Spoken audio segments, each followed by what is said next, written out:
Salut la compagnie, c'est Jules Melon et aujourd'hui dans la Pro Ciné Critique on va parler d'un long métrage d'animation de Disney. Eh ouais tiens, Mulan, sorti il y a 20 ans. Oui, Mulan vient de fêter ses 20 ans. 1998, eh oui, quelle année.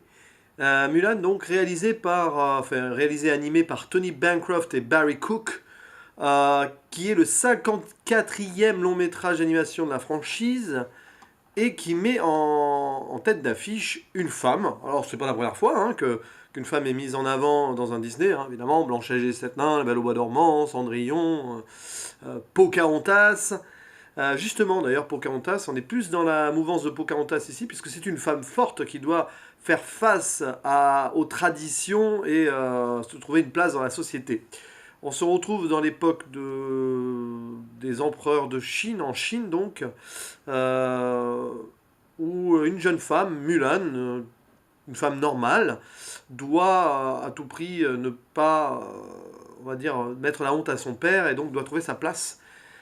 Premièrement, en tant que femme, on imagine, et elle s'imagine épouse, donc du coup, au début du film, on la voit en train de se préparer à rencontrer une marieuse, parce que c'est comme ça que ça fonctionnait apparemment à l'époque, euh, afin de pouvoir trouver un mari, être apte à être une bonne mère de famille, une bonne femme au foyer. Mais voilà, Mulan rate complètement cette entreprise-là. Ça, c'est tout le premier acte du film. Et pour pas faire honte à son père, elle décide de se trouver un rôle qu'elle ne peut pas avoir. Parce qu'à l'époque, les femmes en Chine n'avaient pas le droit de s'engager à l'armée, et Mulan décide de s'engager à l'armée, guidée par une sorte d'esprit, un dragon nommé Mushu.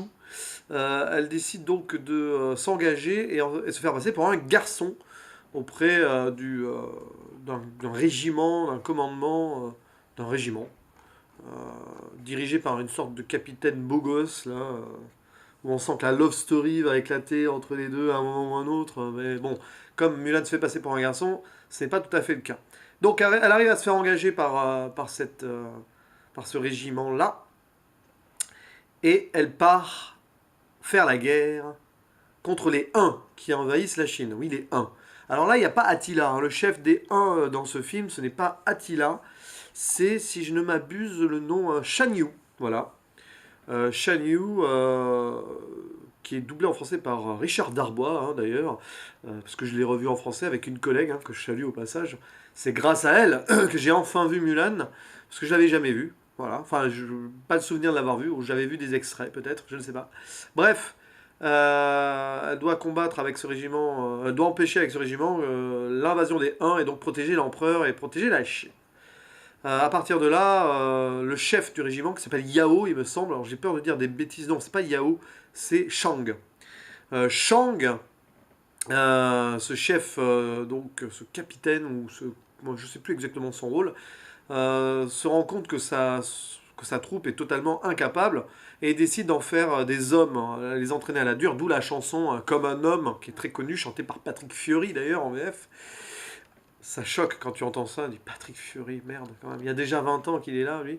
Même plus peut-être, je crois, parce qu'il avait fait l'Eurovision aussi pour la France, avec une chanson corse. Enfin, pas une chanson corse, mais... bah si, bref, peu importe. Je suis en train de faire des divagations, là.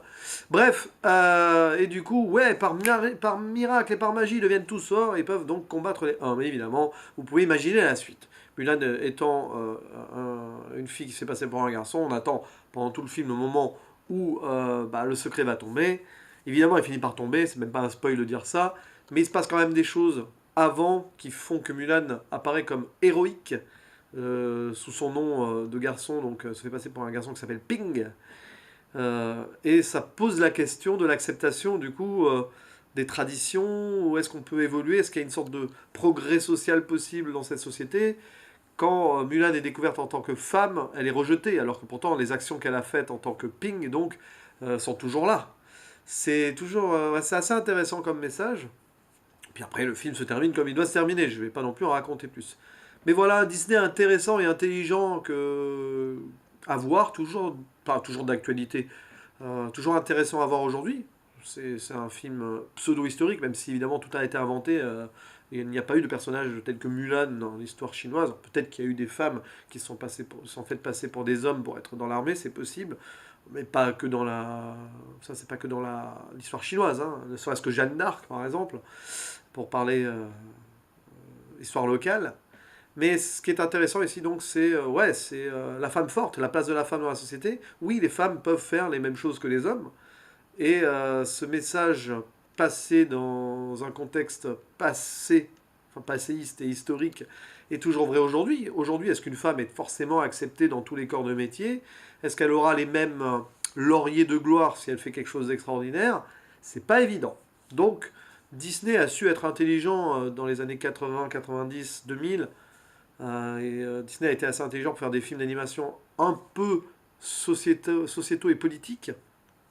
Et toujours d'actualité aujourd'hui, plus que jamais, j'ai envie de le dire. Donc, mon avis sur Mulan, c'est un bon film, bon divertissement, les personnages sont sympas. Vous avez les clichés, hein, dans l'armée par exemple, enfin dans le régiment, là, il y a le petit hargneux, il y a le bon gros dodu, puissant et fort, vous avez le pseudo beau gosse, ils sont tous attirés par les femmes. Alors c'est assez drôle parce qu'il y a une chanson au moment où il chante ah, on veut tous avoir une femme et tout. Vous avez Mulan à côté, enfin Ping, qui est un peu gêné. Bon, bon là vous avez les clichés de l'armée, quoi. Mais on s'attache plutôt bien au personnage. Bon, le personnage de Shang, finalement, à un moment dans le film, il y a une relation avec son père qui est un peu développée, mais c'est pas le plus intéressant.